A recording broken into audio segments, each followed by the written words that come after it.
Assalamu alaikum to all of you. I hope you are fine. My name is Bismillah from ISCS school system. I am your chemistry teacher. I am delighted to be here today to talk to you about previous lecture. Previous lecture में हम लोगों ने bore atomic model पढ़ा था और इसकी explanation दी थी कि बोर एटॉमिक मॉडल के पोस्टुलेट में क्या कहते हैं। उन्होंने हमें बहुत सारी बातें बताई थी और ये वाली बात पता चली थी कि ये जो है बोर एटॉमिक मॉडल मतलब ये ज़्यादा परफेक्ट है as compared to Rutherford atomic model से। फिर हम लोगों ने उसके बाद इसका कंपैरिजन पढ़ा था और फिर हम लोगों ने टेस्ट योरसेल्फ पढ़ी। आई होप ये आपको क्लियर हो गया होगा। Now our today topic is electronic configuration. That clear student, electronic configuration. Before discussing electronic configuration, let us first understand the concept of shell and subshell. सबसे पहले हम लोगों को पहले इलेक्ट्रॉनिक कन्फिग्रेशन को जानने से पहले हम लोगों को शेल और सब शेल के बारे में अंडरस्टैंड करना होगा। We have learn about the structure of atom. हम लोग स्ट्रक्चर ऑफ एटम लर्न कर दिए। It consist of tiny nucleus lying in the centre and electron revolving around the nucleus. और ये एक चीज़ किस पे कंसिस्ट करती है कि टिनी न्यूक्लियस है वो लाई करता है एक सेंटर में और जो इलेक्ट्रॉन है वो इर्द गिर्द घूमता है मतलब रिवॉल्व करता है around the nucleus. Now we shall how the electron revolve around the nucleus. फिर आज हम लोगों ने पढ़ना है कि इलेक्ट्रॉन कैसे मतलब रिवॉल्व करता है इन न्यूक्लियस के इर्द गिर्द। The electron revolve the nucleus in different energy level. Electron जो होता है वो रिवॉल्व करता है न्यूक्लियस के आसपास थ्रू एनर्जी लेवल के मतलब डिफरेंट एनर्जी लेवल के और शेल के थ्रू करता है according to their respective energy. Potential energy the concept of potential energy of an electron shall be discuss in higher class. ये हम पोटेंशियल एनर्जी का जो कॉन्सेप्ट है वो हम हायर क्लासेस पढ़ेंगे। फिलहाल हम लोग एनर्जी लेवल के बारे में पढ़ेंगे। Energy level are represent by n value 1 2 3 and so on. They are designed by the alphabets L K L M and so on. Energy level हमारे रिप्रेजेंट जो नंबर है एन वो करेगी वैल्यू 1 2 3 और जो हमारे पास अल्फ़ाबेट में है मतलब उसके शेल है वो इस तरह होगा कि K shell L M so on. मतलब हमारा जैसे ये है ना ये हमारा 1 है ना N1 है ना तो इसका के शेल है। फिर ये N2 है तो इसका एल शेल है। फिर ये N3 है तो इसका एम शेल है। फिर ये N4 है फिर एम शेल है। इस तरह और शेल बढ़ते रहेंगे तो इसकी एनर्जी लेवल बढ़ता रहेगा। ठीक है students. Since K shell is closest to the nucleus, K जो है वो क्लोजेस्ट है ये न्यूक्लियस है टिनी न्यूक्लियस इसके मतलब पास है। The energy of shell increase from K shell onward. जो एनर्जी लेवल एनर्जी है शेल है इंक्रीज करता है मतलब इंक्रीज का मतलब के है फिर एल में जाएगा फिर एम में फिर एन में और एनर्जी लेवल भी इसी तरह इंक्रीज होगी। 1 है फिर 2 है फिर 3 है फिर 4 है। That clear students. Page number 35 first energy level is K shell. It is a lowest energy. ये हमारे पास के शेल है इसका हमारे पास लोवेस्ट एनर्जी है ये 1 है मतलब N1 है इसका। सेकेंड एनर्जी लेवल इस एल शेल। ये वाली बात कर रहे हैं एल शेल है तो इसकी है it is more energy than K. ये के से ज़्यादा इसकी मतलब थोड़ी ज़्यादा एनर्जी है के निस्बत। ये हमारे पास सेकेंड एनर्जी लेवल है मतलब एन हमारे पास एन इज इक्वल टू 2 है। Third energy level is M shell. It has more energy K N N. जो थर्ड है एम है इसकी एनर्जी इन दोनों से ज़्यादा है। और फिर इसी तरह जो फोर्थ एनर्जी लेवल है एन शेल इसकी एनर्जी के एल एम इन तीनों से ज़्यादा होगी। In simple words, shell are main energy level that electron can occupy. Shell are represented by circle. ये circles are represented हो रहे हैं around the nucleus, nucleus के इर्द गिर्द। They are count from the center to outward as shown in figure। ये आप लोगों को figure के थ्रू आप देख सकते हैं। The number of electron can shell accommodate is given by 2n का square where n is a shell। हमारे पास n जो है shell है और इसका जो number of electrons हो गए वो हमारे पास 2n का square हो गए। A shell also consist of subshell. ये हमारे पास शेल जो है वो भी सब शेल में कंसिस्ट होते हैं मतलब N1 है 1 है फिर शेल के है। ठीक है इसका हमारे पास सब शेल जो होगा ओनली एस होगा। एल में SP होगा फिर N में SPD होगा और N में SPDF। मतलब देखिए ना के था तो हमारे पास ओनली S था। फिर हमारे पास जो L होगा वो खुद P वाला भी होगा और साथ S भी होगा और जो m है वो खुद d भी होगा और p और s होगा। फिर हमारे पास जो n है उसका सब शेल d p s होगा। आप लोगों को एक्सप्लेन हो जाता है आगे। simple shell also consists of subshell. The number of subshell in a shell is equal to its value, and value की equal होगी each subshell is designed by smallest particle. if smallest particle या letter ये मतलब SPDF होगा। subshell को हम लोग इस तरह रिप्रेजेंट करेंगे जैसे हम लोग shell को KLMN से रिप्रेजेंट किया था। First energy level of K has only one subshell called S subshell, जो मैंने आपको बताया कि सिर्फ K का जो होगा सबशेल S होगा। Second energy level of L has two subshell की S एंड P। एक इसका हमारे पास P तो उसका अपना होगा और S जो होगा वो K का भी साथ इंक्लूड होगा क्योंकि ये L जो है वो ओवरलैप कर रहा है K में। Third energy level M has three subshell SPD। तो D इसका अपना और S और P और S इसका मतलब पुराने वाले का सब शेल उसका ओवरलैप कर रहा है इस वजह से। Fourth energy level N has four subshell ये N है, इसका अपना F होगा और उसके अंदर तीन और सब शेल आ रहे हैं जो D P और S होगा। हम लोगों ने बस ये बात पढ़ी है कि ये हमारे पास जो कंसेप्ट है electron evolving around the nucleus का, ये हमारे पास आगे फर्दर शेल और सब शेल में होता है। एन वैल्यूज़ है, फिर उसके शेल बनते हैं, फिर उसके आगे फर्दर कन्वर्ट होते हैं सब शेल में। नाउ अवर जो मेन टॉपिक है वो इलेक्ट्रॉनिक कन्फिग्रेशन में है। Electronic configuration of first 18 element, ये हम इस क्लास से पढ़ेंगे, फिर हाई क्लास में वही पढ़ेंगे। The distribution of electron around the nucleus in various shell and subshell according to their increasing energy, इसका इलेक्ट्रॉनिक कन्फिग्रेशन होती है। The most stable or ground state electronic configuration of atom is one of which electron are present in the lowest possible energy level। ये हमारे पास present होती है lowest possible energy level में। the electrode fill the shell in order of their increasing level, ये हमारे पास shell में increase होते हैं और देर इंक्रीजिंग लेवल और मतलब एनर्जी इंक्रीजिंग में होती है। जैसे हमारे यहाँ था तो K था तो इसकी एनर्जी कम थी, फिर ये L था तो इसकी एनर्जी K से ज़्यादा थी। इस तरह M था तो ये इसकी K और L से दोनों ज़्यादा थी, और N जो था शेल इसकी हमारे पास ये तीनों शेल से ज़्यादा थी। इसी तरह ये वाली बात कर रहे हैं।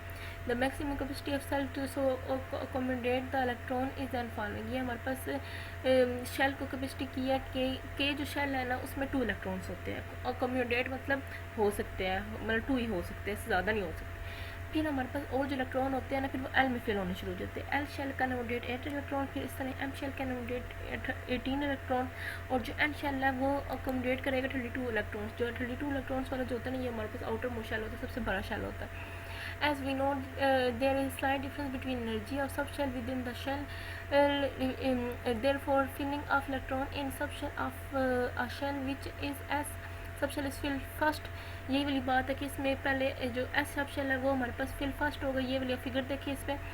फिर है कि जो हमारे पास P जो सबशेल है and other subshell are filled. फिर हमारे पास जो L है इसमें जो P सबशेल है ना इसका L हमारे पास शेल है, इसका P सब शेल है ना, P और S सब शेल, तो इसमें हमारे पास 8 इलेक्ट्रॉन्स हो गए। और जो M है इसमें हमारे पास इसी तरह ही ना हम लोगों ने M का क्या पर 16 इलेक्ट्रॉन्स हो गए। 16 इलेक्ट्रॉन्स ये बने, सॉरी 18 इलेक्ट्रॉन्स हो गए। फिर हमारे पास N शेल है उसमें 32 इलेक्ट्रॉन्स हो गए।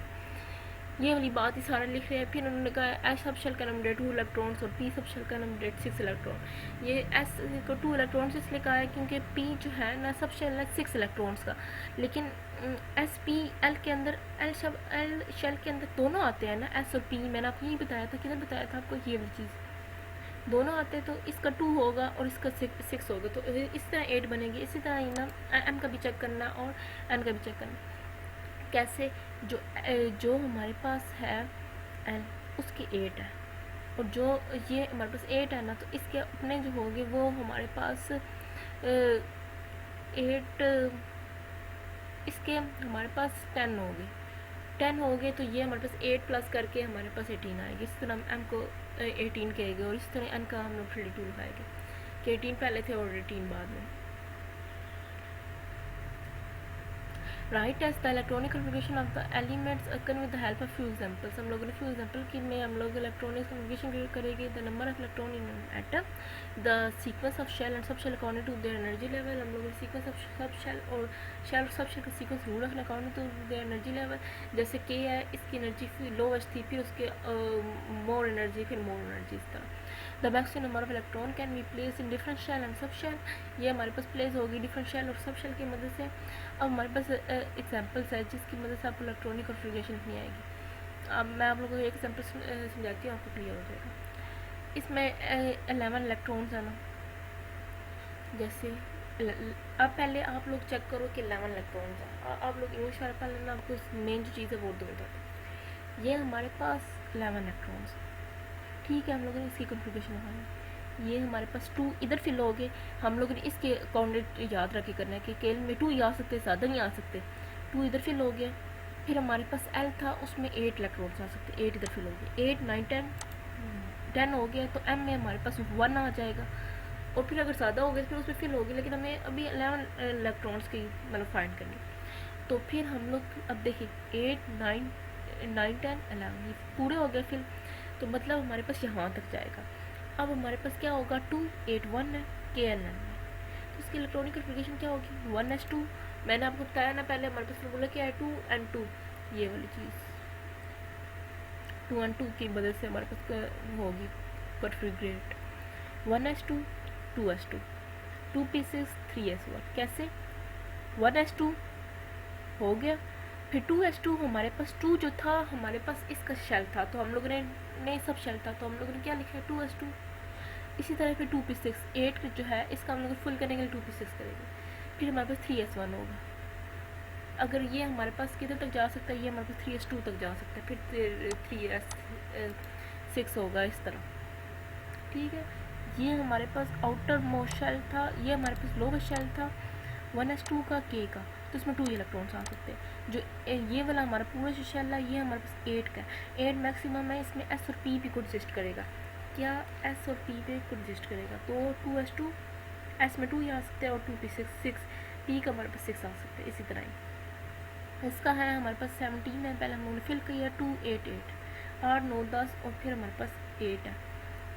17 है तो फिर हमारे पास यहाँ 7 आएगा, अगर 18 है तो फिर 8 है, या इलेक्ट्रॉन 18 इलेक्ट्रॉन्स कह दिए इन्होंने।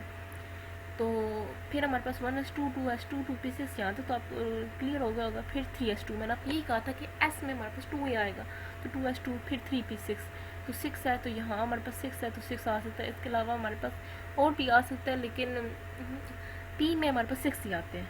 फिर हमारे पास आगे 4 में चला जाता है। तो यहाँ तक आप लोगों ने माइंड में रखना जो मेन चीज़ है एस पी का, क्योंकि बड़ी क्लास अभी हम लोगों ने 18 का फाइंड करना है, तो हम लोग 18 तक माइंड में रखेंगे। माइंड में नहीं रखने मतलब यहाँ तक ही समझेंगे ज़्यादा कि 1s2 एस की और पी की बात करेंगे। अब आप लोगों को इसकी टेबल से ज़्यादा क्लियर होगा। हाइड्रोजन है, एक्सएमएल है, एटॉमिक नंबर 1s1 हो जाएगा। हीलियम है, इसका 2 है तो 1s2 हो जाएगा। लिथियम है, इसका 3 है, 1s2 2s1। अब 2s2 कैसे नहीं आया, क्योंकि 4 तो नहीं था ना इसका, तो इसलिए 2s1 हो गया। फिर बेलियम है, ये 4 है, 1s2 2s2। फिर बोरोन है, इसका 1s2 2s2 5 है ना, तो 2p1, फिर 2p2, फिर 2p3, फिर 2p4। इस तरह ही हम लोग पहले हम लोग आउटर मोस्ट शेल की मदद से करेंगे। आपको 18 का सारा कुछ प्रैक्टिस होनी चाहिए और आप लोगों को ये चीज़ आनी चाहिए। आसान है ना बिल्कुल, हम लोगों ने जो मेन चीज़ है वो याद रखनी है बस। अब आप लोगों का टेस्ट योरसेल्फ 2.3 है, और फिर हम लोग इसके बाद आइसोटोप्स के बारे में करेंगे। एक्सरसाइज मैं आपको बाद में डिस्कस करती हूँ, पहले हम लोग आइसोटोप्स के बारे में पढ़ लेते हैं। Isotopes are defined as the atom of electron element that have same atomic number but different atomic mass. Isotopes जो डिफाइन करता है उसका ये होता है कि उसके सेम एटॉमिक नंबर होते हैं बट डिफरेंट एटॉमिक मास होते हैं। They have same electronic configuration, इसकी सेम इलेक्ट्रॉनिक कॉन्फ़िगरेशन होती है but different number of neutron. इसका हमारे पास जो डिफरेंस आते हैं नंबर ऑफ न्यूट्रॉन में आते हैं। आइसोटोप्स है similar chemical property because these depend on the electronic configuration. ये भी हमारे पास सिमिलर प्रॉपर्टी होती है क्योंकि ये भी हमारे पास डिपेंड करती है इलेक्ट्रॉनिक कॉन्फ़िगरेशन पे, but they have different physical property. इसकी डिफरेंट फिजिकल प्रॉपर्टी होती है, केमिकल प्रॉपर्टी सेम होती है, डिफरेंट फिजिकल प्रॉपर्टी होती है। These depend upon mass number, ये हमारे पास मैस नंबर पर डिपेंड करता है। Most of element isotopes we will discuss hydrogen 1 chlorine and uranium only. अब हम लोग पहले हाइड्रोजन का डिस्कस करेंगे। हाइड्रोजन है, इसके हमारे पास 3 है और नेम्ड इसका प्रोटियम, ड्यूट्रियम और ट्रीटियम है। तो इसका क्या है 1 1 एटॉमिक नंबर, एटॉमिक मास 1 1 2 1 3 1। इसका हमारे पास किस तरह होगा, प्रोटियम, ड्यूट्रियम और ट्रीटियम P1 P1 P1 ये तो सब P1 नहीं है ना, ये नीचे वाला ये वाला P बात करें, P1 P1 P। इसका जो न्यूट्रॉन है वो चेंज है, मतलब देखिए मैंने क्या बात की थी, जो प्रोटॉन होगा वो हमारे पास सेम होगा, जो न्यूट्रॉन होगा वो डिफरेंट होगा, they are different in number of neutron, ठीक है। तो N0 फिर N1 N2 इस तरह लिखा मैंने, तो हम लोग इस तरह 3 1 करेंगे, क्योंकि N2 है तो ये मिला के 3 बन जाएगा, और फिर ये हमारे पास 2 बन जाएगा, और ये 1 बन जाएगा। इस तरह कार्बन है, इसका हमारे पास कार्बन है 12 6 में है, 13 6 में है, 14 6 में है, तो हम लोग इस तरह लिखेंगे कि प्रोटॉन जो है, जो हमारे पास प्रोटॉन होगा वो सेम होगा 6 6 6 6 6 6, इसमें हमारे पास 6 आ जाएगी, इसमें हमारे 6 आ जाएगी, तो 6 6 12 हो जाएगी, 6 तो है ना इसके अंदर, तो 6 6 12 6 ये है, तो आगे हम लोगों ने एन की फिल करनी है, 6 7 मिला के 13 बनेंगे तो 7 आ जाएगा, 6 8 14 बनेंगे। इस तरह क्लोरीन का भी 35 और 17 होते, 37 और 17 होते, और ये इन लोगों ने चार्ट दे दिया कि number of neutron mess number ये है, नंबर ऑफ प्रोटॉन ये है, तो आप इसके थ्रू आप लोग फाइंड कर सकते हो, जैसे इन लोगों ने इस चीज़ों के थ्रू इन लोगों ने ये चीज़ लिखी। That clear students. आप आगे एप्लीकेशन ऑफ एसीटोप्स है और यूजेस है वो आप लोग खुद रीड कर लीजिएगा, आसान है बिल्कुल कि ये हमारे पास किस किस में चीज़ यूज़ होती है। ये हमारे पास रेडियोथेरेपी में यूज़ होती है, ट्रेस फॉर डायग्नोसिस मेडिसन के, मतलब मेडिसन जो हमारे पास बीमारी है उसको डायग्नोस करने में, उसको पता लगाने में यूज़ होती है। फिर आर्किटेक्चर एंड जियोलॉजिक यूजेस होते हैं, फिर केमिकल रेडिएशन होती है, फिर हमारे पास पावर जनरेटर, जो हमारे पास जनरेटर्स होते हैं उसमें यूज़ होते हैं। अब हम लोग ये हमारे पास 2.3 एक्सरसाइज है वो हम डिस्कस करते हैं, और 2.4 ये हमारे पास है 2.4, ये हम लोग अब एक्सरसाइज डिस्कस करेंगे, फिर हमारा चैप्टर कंप्लीट हो जाएगा। एक्सरसाइज 2.3 इसमें हमारे पास था कि how many maximum number of electron that can be accommodate in P subshell.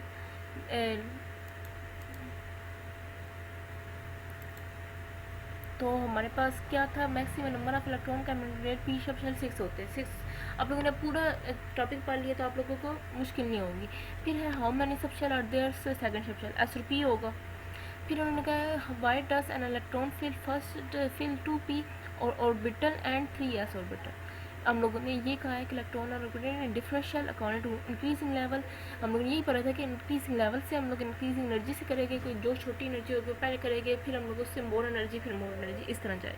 तो इस तरह वो बात लिख दिया, इलेक्ट्रॉन फर्स्ट फिर 2p ऑर्बिट, पहले 2p ऑर्बिट करेगा, फिर 3s ऑर्बिटल करेगा, फिर 3p ऑर्बिटल करेगा लोअर एनर्जी, फिर हमारे पास 3s ऑर्बिटल करेगा। इस तरह करते हैं ना, 1s2 2s2 2p6 3s2 3p6, इस तरह हम लोग फिल करते हैं। फिर उन्होंने कहा in both K and L shell of an atom are completed fill how many total number of electron are present. ये हमारे पास के और एल है, के 2 और एल के 8, तो हमारे पास 10 टोटल इलेक्ट्रॉन प्रेजेंट होगी। और फार्मूला हमारे पास क्या है, हाउ मैनी इलेक्ट्रॉन का अकोमोडेट एम शेल, फार्मूला क्या है 2n2 फार्मूले से हमारे पास अकोमोडेट होता है। Electronic configuration of hydrogen atom 1s1 होती है, हाइड्रोजन एटम के 1 एलिमेंट होते हैं तो 1s1 होती है। फिर उन्होंने कहा फॉस्फोरस का बताया, इसके लिए हमें पहले ज़रूरी है कि एटॉमिक नंबर पता हो, एटॉमिक नंबर 15 है, फिर हमने इसका इलेक्ट्रॉनिक कन्फिग्रेशन लिख दिया 1s2 2s2 2p6 3s2 3p6। अब इलेक्ट्रॉनिक कन्फिग्रेशन लिखने के बाद ये इसके जो नंबर्स हैं ना ये आप ऐड करके देख लीजिएगा, हमेशा देखा करेंगे इसके आंसर 15 ही आ रहा है, तो 15 आ रहा है तो तुम्हारा आंसर ठीक होगा। इन्होंने फिर कहा है कि आप नंबर 13 एटॉमिक मास 27 है, तो high electron are there of each element, तो number of electron present in this atom is 13 होगा। इलेक्ट्रॉन 13 है क्योंकि हमारे पास एटॉमिक नंबर जो है वो डिपेंड करता है इलेक्ट्रॉन पे। फिर उन्होंने कहा है how many electron of M shell of an atom having atomic number 15, तो electronic configuration of element having atomic number 15 क्या होगा 2 8 और एफ एम शेल में 5 होगा। इसमें हमारे फुल के में हमारे पास फिल हो गया ना 2 शेल, फिर एल में हमारे पास 8 ही आ सकते हैं, ज़्यादा आ ही नहीं सकते। फिर एम में जो हमारे पास जो रिमेनिंग बात जाते हैं हम लोग एम लिख देते हैं, फिर हम लोगों को पता चल जाएगा कि एम शेल में हमारे पास कितने हैं 5 इलेक्ट्रॉन्स हैं। What is the maximum capacity of shell, इसकी क्या कैपेसिटी होती है 2n2 फार्मूले से वो बस मैक्सिमम कैपेसिटी फाउंड होगी। That clear students. Now exercise 2.4 discuss करते हैं। स्टोप्स के बारे में हमने पढ़ा है। What does isotopes of an element have different atomic number क्यों होते हैं? The isotopes of an element have different atomic masses because they have different number of neutron. Number of neutron different होती है, लेकिन जो प्रोटॉन होता है वो सेम होता है। अब मैंने कहा how many neutron present C12 और C13। C12 में N12 है और C6 है, और N13 है और 6 7 है। ये आप लोगों ने कार्बन का पढ़ा है, तो आप लोगों को मतलब वो पता होगा कि ये C जो है वो 12 है। कैसे 12 है?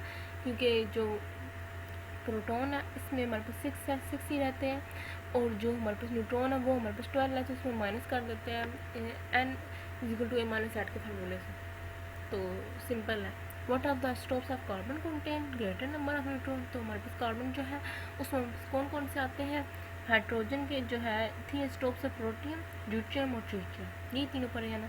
फिर इन्होंने कहा है which one example of the use of radio active isotopes in medicine and therapy. ये हमारे पास मेडिसिन और थेरेपी में यूज़ होगा, तो हम लोगों ने वो पढ़ा है कि use for the diagnosis of goitre in thyroid gland.